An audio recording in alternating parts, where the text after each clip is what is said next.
बिस्मिल्लाहिर्रहमानिर्रहीम। आज का लेक्चर मैट्रिसेस के ऊपर है। मैट्रिसेस ओ लेवल में भी है, मैट्रिसेस 9th में भी है, मैट्रिसेस एफएससी में भी है। आज इंशाल्लाह बहुत अच्छा लेक्चर आपको देना है कि मैट्रिसेस होता क्या है और मैट्रिसेस से कंसर्न जितने क्वेश्चंस होंगे, जितनी डेफिनेशंस हैं, जितने क्वेश्चंस हैं, जितने रूल हैं, सारे मैंने बारी बारी आपको एक्सप्लेन करना है। मैट्रिसेस के बारे में मेरे 3 लेक्चर होंगे। सबसे पहला लेक्चर जो है वो बेसिक चीज़ें हैं उनको वो सिखाऊंगा। उसके बाद मैट्रिसेस की एडिशन क्या होती है, सब्ट्रैक्शन क्या होती है, मल्टीप्लिकेशन क्या है वो सिखानी है। उसके बाद अगर मैट्रिसेस की इक्वेशन आ जाती है तो हमने उसको सॉल्व कैसे करना है। आपने बेटा वीडियो लास्ट तक देखनी है ताकि क्वेश्चन का जो थीम है वो आपके माइंड में अच्छी तरह बैठ जाए और आप हर किस्म के क्वेश्चन को सॉल्व करने के काबिल हो सके। आओ देखते हैं सबसे पहले कि मैट्रिक्स होता क्या है। बेटा मैट्रिक्स जो होता है एक सिंगुलर चीज़ है और उसकी जो जमा है, प्लूरल है, वो मैट्रिसेस होता है। अब देखें मैट्रिक्स बेटे, ये मैंने मैट्रिक्स को आपने कैपिटल अल्फ़ाबेट्स इंडिकेट करना है और ये वाली जो लार्ज ब्रैकेट है आपने इसको लगाना है। एक एलिमेंट्स को एक ख़ास अरेंजमेंट से आपने लिखना है। हम इसको कह यानी अरकान की एलिमेंट्स की काउंटिंग को, तादाद को, उसकी वैल्यू को एक ख़ास अंदाज से बड़ी ब्रैकेट के अंदर राइट करने को हम मैट्रिक्स कहते हैं। इसकी जो जमा है, प्लूरल है, वो मैट्रिसेस है। इसका जो कॉन्सेप्ट है आर्थर के लिए एक साइंटिस्ट हुआ है, उसने इसकी इन्फॉर्मेशन दी है। उसके बाद बेटा है इसके अंदर रोज़ होती हैं और कॉलम होती हैं। अब हमें इसको अच्छी तरह देखना है कि रोज़ क्या हैं और कॉलम क्या है। यहाँ पे मैट्रिक्स के अंदर जो फिगर ऐसे होते हैं, हमें जो हॉरिजॉन्टली तौर पे मूव करते हैं, हम इसको नेम रोज़ कहते हैं। और जो फिगर ऐसे वर्टिकली तौर पे होते हैं हम उसको कॉलम कहते हैं। अब मिसाल के तौर पर ये एक रो ये है और दूसरी रो ये है। पहली रो के जो एलिमेंट है 2 और 3 है, दूसरी रो के एलिमेंट जो है वो 4 और 5 हैं। इसी तरह ये फर्स्ट कॉलम है, फर्स्ट कॉलम के एलिमेंट 2 और 4 हैं और सेकंड कॉलम के एलिमेंट 3 और 5 हैं। इट मींस कि इस मैट्रिक्स के अंदर 2 रोज़ हैं और इसमें 2 ही कॉलम है। ये बात हमने बतानी थी आपको कि रोज़ और कॉलम किसको कहते हैं। फिर सुने, मैट्रिक्स के अंदर जो एलिमेंट हॉरिजॉन्टली तौर पे पाए जाते हैं हम इनको रोज़ कहते हैं, और जो एलिमेंट ऊपर से नीचे आते हैं हम या वर्टिकली तौर पे आते हैं हम उनको जो है कॉलम कहते हैं। उसके बाद अगला कॉन्सेप्ट हमारे पास आता है order of matrix. Order of matrix क्या होता है? हमने इसकी डायमेंशन देखनी है कि इसके अंदर रोज़ कितनी हैं और कॉलम कितने हैं। मिसाल के तौर पर जो मैंने मैट्रिक्स राइट किया है इसके अंदर 2 रोज़ हैं और 2 कॉलम है। जब आपने इसका ऑर्डर लिखना है, ऑर्डर मीन होता है रोज़ बाई कॉलम होता है। ये एक रूल होता है, कहीं आपने मिस्टेक ये नहीं कर बैठनी कि आप पहले कॉलम लिखें और बाद में रोज़ लिखें। ऐसा हरगिज़ नहीं होगा। पहले आपने रोज़ लिखनी है। अब इसमें कितनी रोज़ हैं? 2 रोज़ हैं। हम 2 लिखेंगे, 2 बाई 2 लिखना है या हम इसको 2 क्रॉस 2 लिखना है। आपने इसका आंसर 4 नहीं लिखना, आपने इसका आंसर नहीं निकालना। कहीं आप 2 2 ज़र 4 करें। अगर हम 2 2 ज़र 4 करेंगे और 4 हमें ये नहीं बताएगा कि व्हाट डज़ इट मीन, कि 4 का मतलब क्या है। ये चीज़ तो हमें बता रही है कि ऐसा मैट्रिक्स को हम मेंशन कर रहे हैं जिसके अंदर 2 रोज़ हैं और 2 ही कॉलम है। ये आपने बात माइंड में बिठानी है। आपने इनका आंसर 4 नहीं निकालना, जस्ट डायमेंशन बतानी है।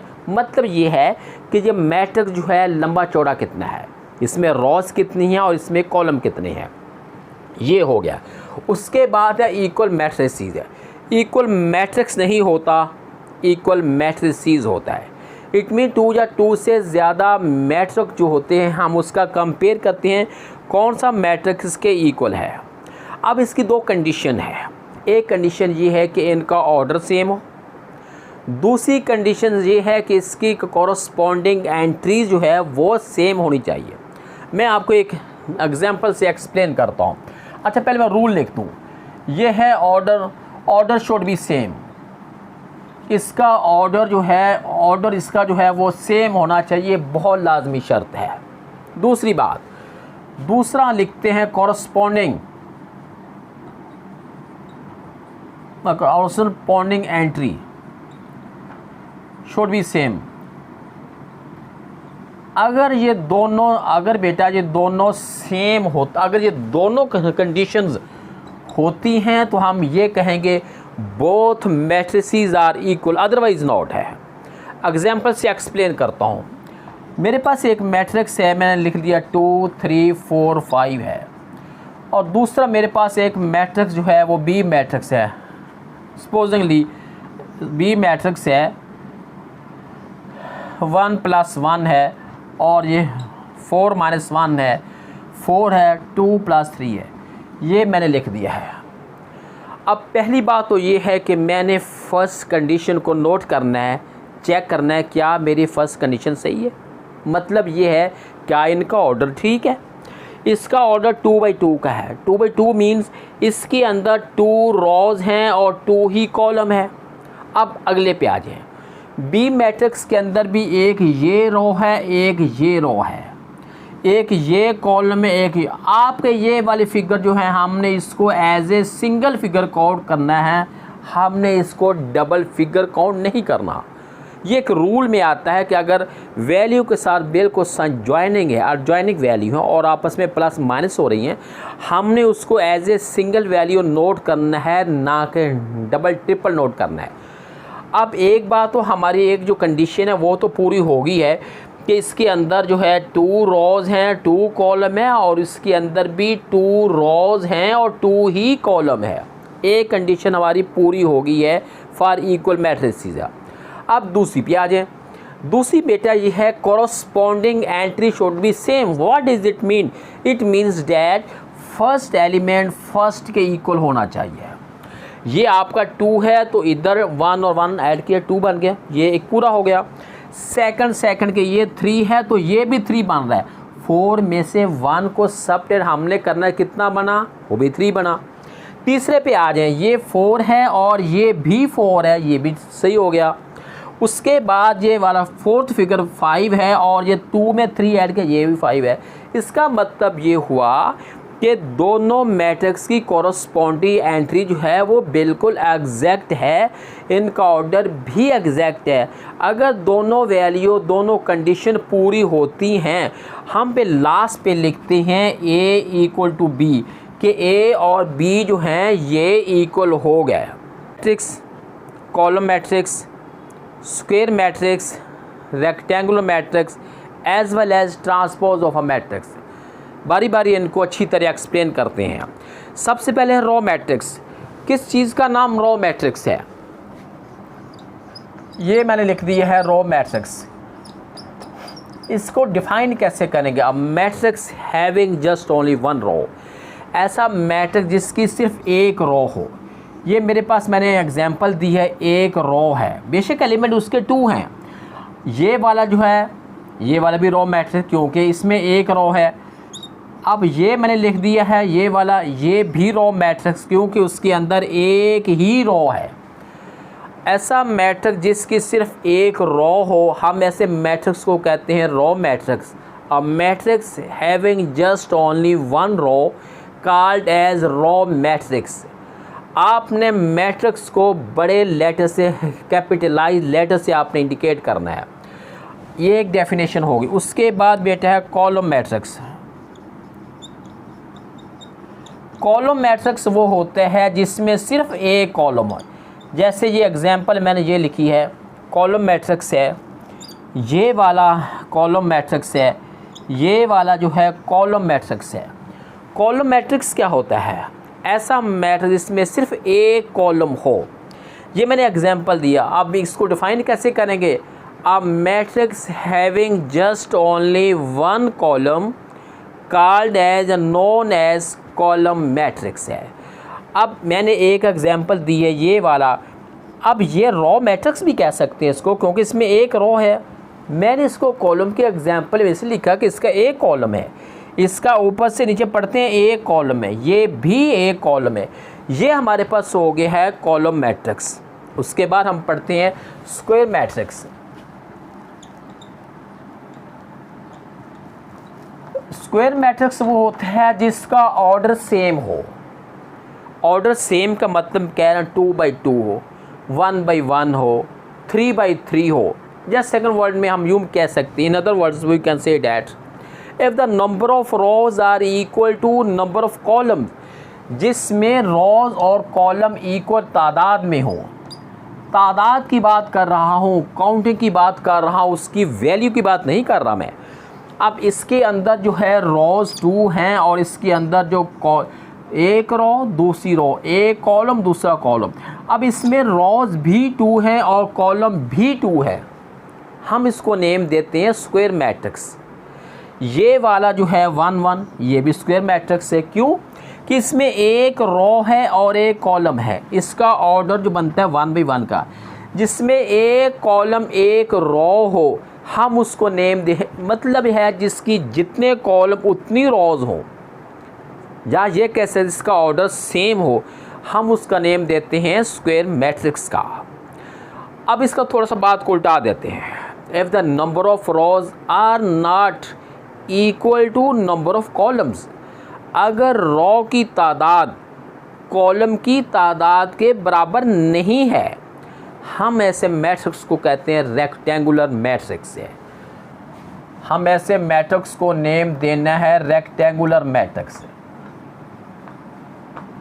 Rectangular matrix can be defined as a matrix in which number of rows are not equal to number of columns, जिसमें रोज और कॉलम की तादाद इक्वल ना हो, ऐसे मैट्रिक्स को हम नेम देते हैं रेक्टेंगुलर मैट्रिक्स का।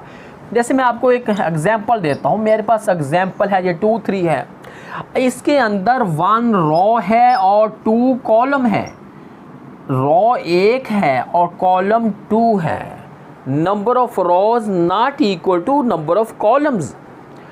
एक और एग्जांपल है, ये मैंने दे दिया। अब इसमें रोज 2 हैं, एक ये रो है एक ये, लेकिन कॉलम 1 है, जिसमें number of rose and number of columns equal ना हो, ऐसे कॉलम को हम ऐसे मैट्रिक्स को नेम देते हैं रेक्टेंगुलर मैट्रिक्स है। अगली डेफिनेशन है ट्रांसपोज ऑफ मैट्रिक्स है।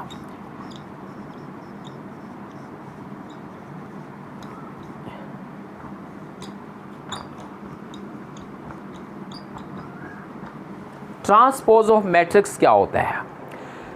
रोज को कॉलम में या कॉलम को रोज में तब्दील करने से हासिल होने वाले मैट्रिक्स को कहते हैं ट्रांसपोज ऑफ अ मैट्रिक्स। मैं आपको एग्जांपल से एक्सप्लेन करता हूँ। मेरे पास एक मैट्रिक्स है, ये 2 3 4 5 है। मैंने इसका ट्रांसपोज लेना है। सबसे पहला कॉलम मैंने ये करना है, मैंने एक छोटा सा टी लिखना है। लिखने के बाद अब मैंने इसको क्या करना है, नंबर ऑफ रोज़ को मैंने कॉलम में बदलना है। मेरे पास पहली रो है 2, पहली रो मेरे पास है 2 3। मैंने इसका पहला कॉलम बना दिया 2 3, बन गया कॉलम। मेरे पास दूसरी रो 4 5 है, मैंने दूसरा कॉलम बना दिया 4 5। अब ये वाला मैट्रिक्स जो है, इस मैट्रिक्स का ट्रांसपोज है। दोबारा सुने, ट्रांसपोज ऑफ मैट्रिक्स क्या होता है? रोज को कॉलम में या कॉलम को रोज में तब्दील करने से, चेंज करने से, बदलने से हासिल होने वाले मैट्रिक्स को कहते हैं ट्रांसपोज ऑफ अ मैट्रिक्स। अब देखिए, मेरे पास एक मैट्रिक्स ए है, मैंने इसका ट्रांसपोज लिया। मेरे पास पहले मैट्रिक्स में पहली रो 2 3 है, मैंने पहला कॉलम बना दिया 2 3। उसके बाद मेरे पास दूसरी रो 4 5 है, मैंने दूसरा कॉलम बना दिया 4 5। अब इस बात को उल्टा दें। अब मैं कहता हूँ मेरे कॉलम में पहला कॉलम 2 4 है। इस मैट्रिक्स में पहला कॉलम 2 और 4 है, मैंने इसकी पहली रो बना दी 2 4 है। मतलब क्या? मैंने अब कॉलम को रोज में बदला है।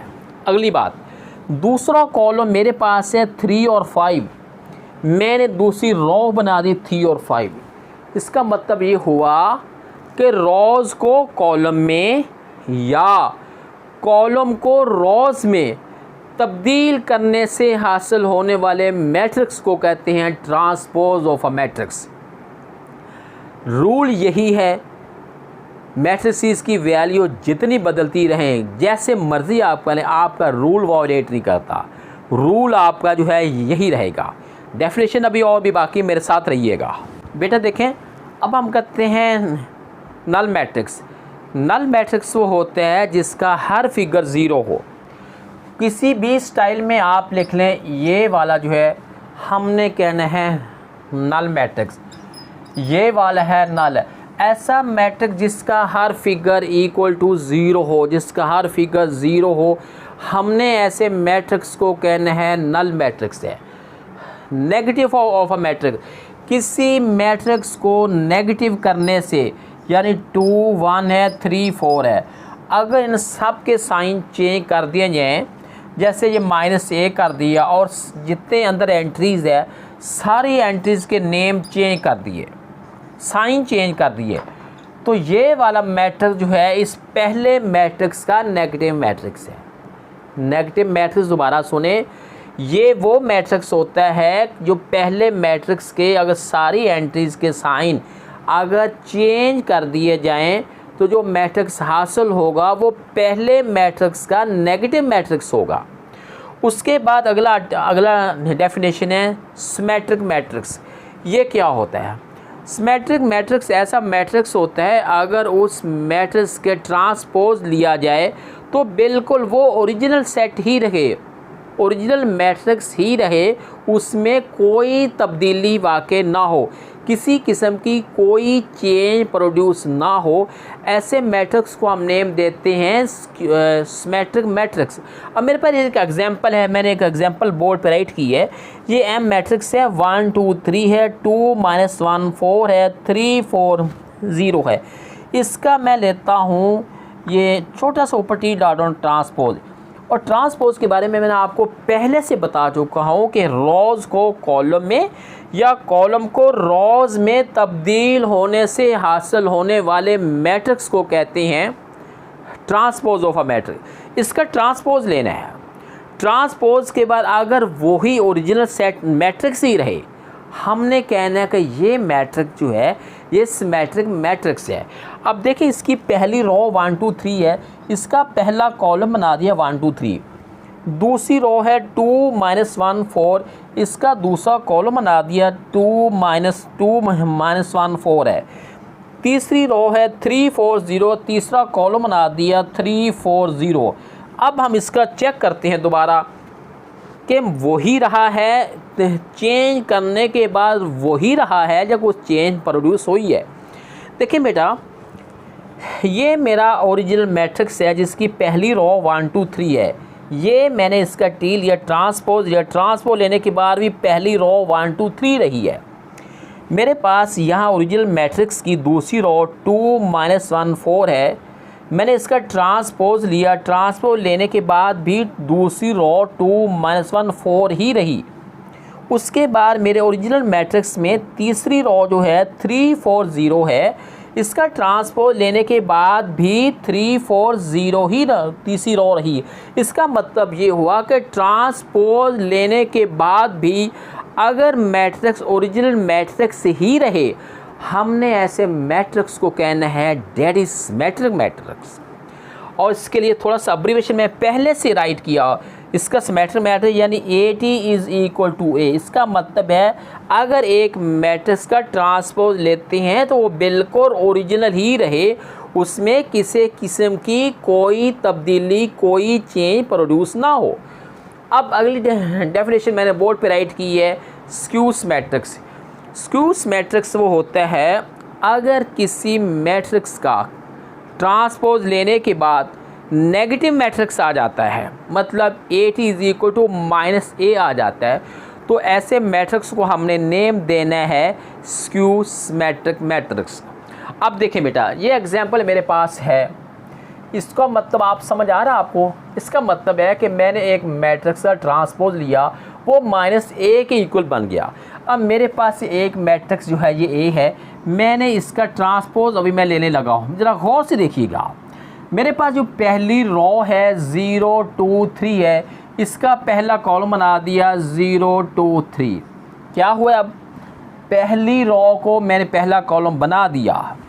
मेरे पास दूसरी रो है -2 0 1, मैंने इसका दूसरा जो है कॉलम बना दिया, -2 0 1 बन गया।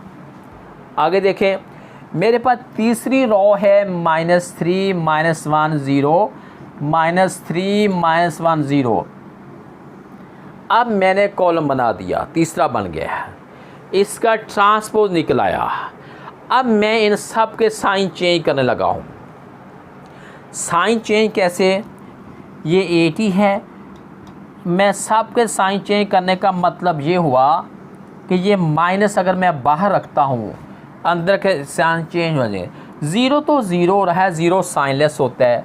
और ये -2 था, ये 2 बन गया। -3 था, ये 3 बन गया।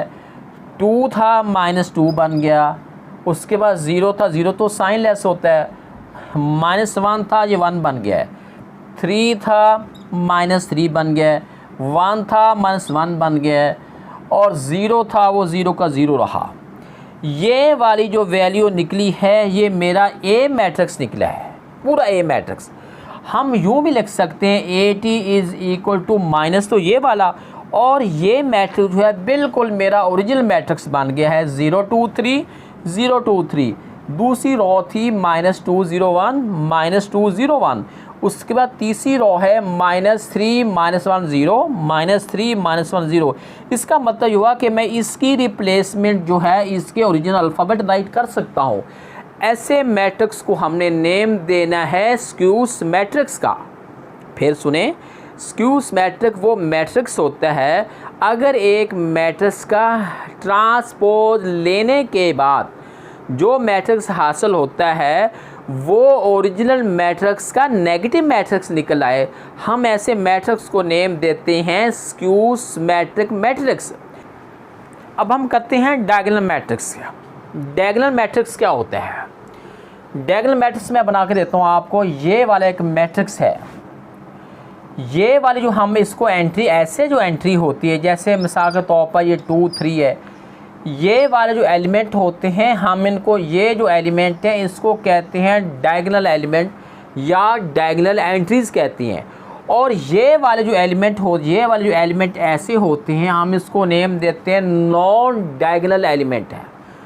ये नॉन डायगोनल एलिमेंट है, वो 0 0 होने ज़रूरी हैं। डायगोनल एलिमेंट के अंदर एट लीस्ट यानी कम से कम एक फिगर 0 ना हो, कम से कम एक फिगर 0 नहीं होना चाहिए। अब देखें इसके अंदर 2 फिगर जो है वो नॉन ज़ीरो हैं। अगर मैं ऐसे लिख दूं ये वाला, ये भी मेरा डायगोनल मैट्रिक्स है, क्योंकि इसके डायगोनल एलिमेंट में कम से कम एक फिगर 0 नहीं है, एक फिगर नॉन ज़ीरो है। और ये वाला जो फिगर जो नॉन डायगोनल एंट्री है ये तो 0 0 होना ज़रूरी है। यहाँ पे 0 0 के अलावा कोई और फिगर नहीं आ सकता। ये वाले फिगर जो हैं दोनों के दोनों नॉन ज़ीरो हो सकते हैं या कम से कम एक नॉन ज़ीरो हो सकता है। अगर दोनों ज़ीरो हो गए तो फिर नल मैट्रिक्स बन जाएगा, डायगोनल नहीं कहलाएगा। अब अगली बात पे आ जाए, आगे स्केलर मैट्रिक्स। स्केलर मैट्रिक्स भी डायगोनल मैट्रिक्स जैसा ही है, थोड़ा सा फ़र्क इसमें ये है कि इसके अंदर जो है ये जो डायगोनल एंट्री जो है वो सेम होनी चाहिए।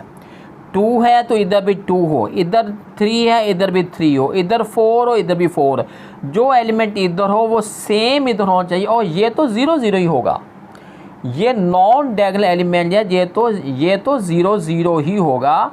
और ये वाले जो एलिमेंट हैं इनमें सेम हो, साइन भी सेम, वैल्यू भी सेम।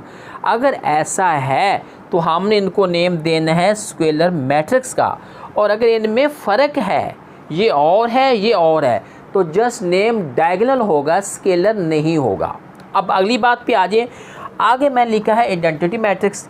आइडेंटिटी मैट्रिक्स वो होता है जिसकी नॉन डायगोनल एंट्री तो 0 0 हो और डायगोनल एंट्री 1 1 हो।